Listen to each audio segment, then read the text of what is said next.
Welcome to Bloodbath and Beyond. Today we review Borderland, A Sacrifice Will Be Made.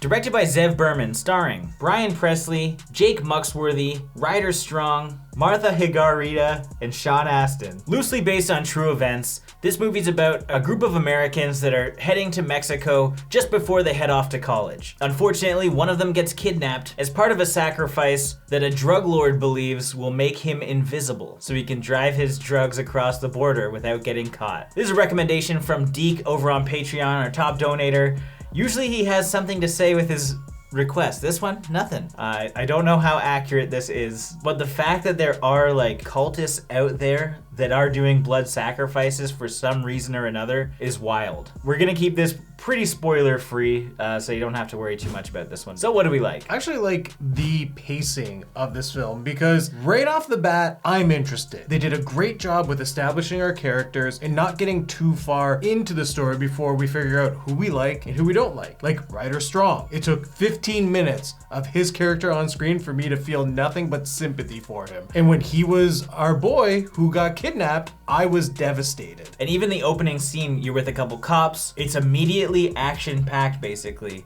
One of them gets tortured and killed, and it kind of sets the pace. Like, you hate our bad guys out the gate, and you're like, okay, now we really need to see them get fucked up somehow. Like I said, it's a weird story because people do believe this kind of stuff, and it would be so hard being an American that doesn't speak Spanish, going to Mexico, even just for a trip, let alone trying to talk with cops and explain that your friend's missing, and have people take you seriously as well, because you never know what's going on. And it seems like the cops are either in on it or just frightened or don't care about the gringos' problems. So it's like, it's frustrating, and I can understand why our main characters would be freaking out. Yeah, because like this film, even though it's more like dark in its nature, there's a sense of fear that you get because it's so real. And that's what I think this film did a good job with, is you've heard these horror stories before with travelers going to a different country and just getting kidnapped or being used for ransom. Just a whole bunch of real life things that happen you see in this movie, and it's terrifying. And while we were watching it, I mentioned to John, I'm not gonna get into details,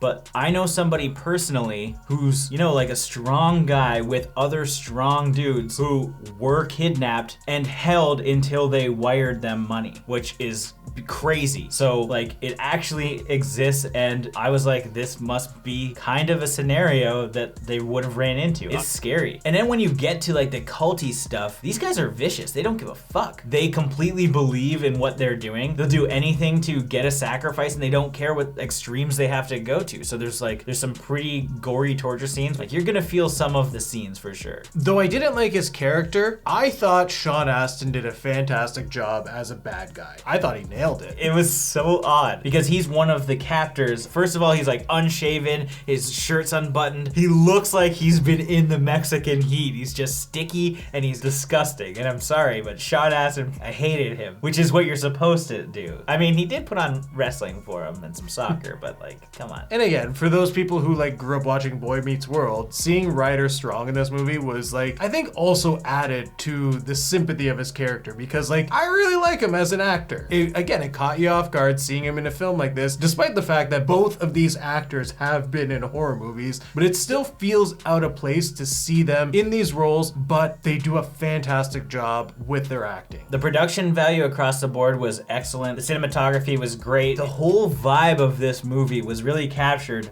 both in like the color grading and the way that it's shot. You're scared for everybody involved. And the music ties it all in too. I like the music. Now, what didn't we like? Well, I don't think I was necessarily bored throughout the movie. I felt that like the last act kind of like just went on a lot. And I don't know what it was. It was kind of like you expect the movie to be over and it's just like, oh, it just keeps going. And then there's like another level to this big showdown, I guess. And I started to get a little bored, and I don't know why. It was action packed. There was cool stuff happening. happening, but I did find myself drifting a little bit. Because it feels at some moments that what we're waiting for or what their actions are doesn't really affect the rest of the story or the movie, so you're kind of sitting here wondering why it's all happening. I think it's because also they really didn't have much to do. It's like they went to the cops early on, cops can't help them, and there's nowhere else to go. So they just have to wait around hoping somebody will help them. Something that I wish we saw was a little bit more of the cultists and what they planned on doing. I think like a failed sacrifice could have helped out the movie a little bit, just to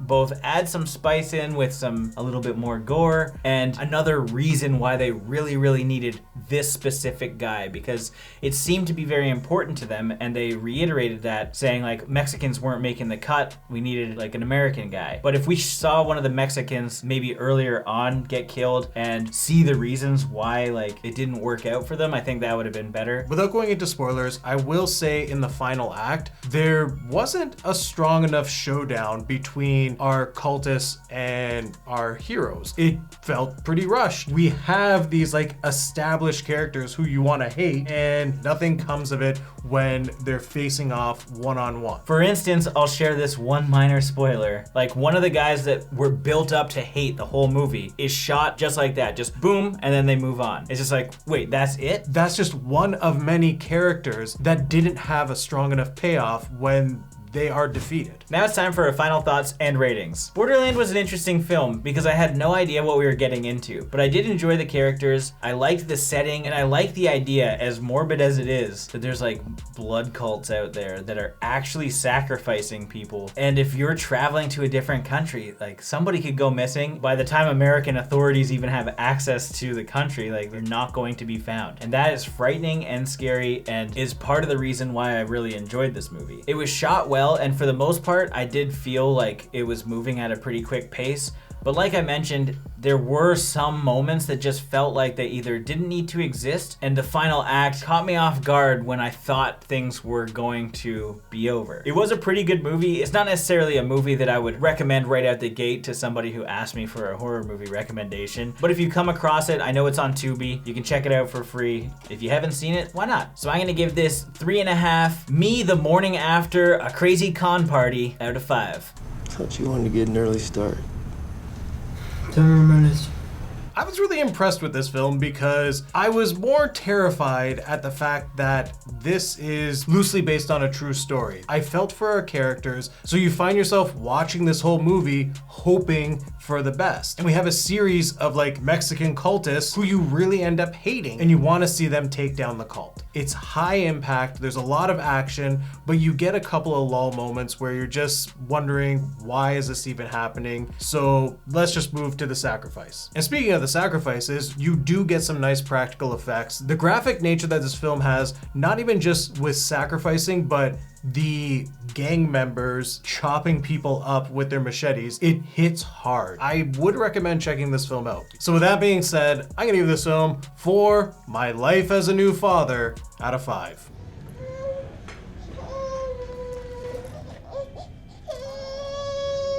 As always, thank you for watching. Like this video and comment below with your thoughts on the film if you've seen it. If you haven't and you do want to check it out, it is on Tubi. And if this is your first time here, make sure you subscribe to the channel to stay up to date with everything Bloodbath and beyond.